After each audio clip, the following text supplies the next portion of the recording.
Ahojte. Ak nás sledujete, asi viete, že sa snažíme tie naše stany vylepšovať, stále pridávať niečo nové.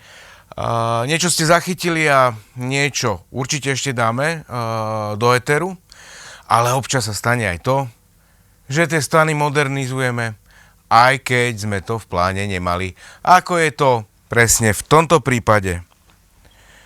Vyzerá to dosť tragicky, aj keď teda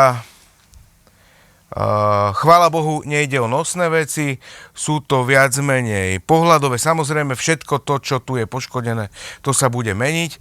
A nie je to úplne všetko, poďte ešte za mňou. A tu si ukážeme, poď. Tu si ukážeme hlavného vinníka. A nech sa páči, je to sprchová vanička. Čiže tam kvapka ku kvapke, zrejme nejaká netesnosť, kvapka ku kvapke nenápadne a tak toto dopadlo. Nie je to nič, čo by sme nedokázali zvládnuť. Už si treba len vyhnúť rukávy a pustiť sa do toho a dáme si aj part 2, ako to bolo v finále hotové.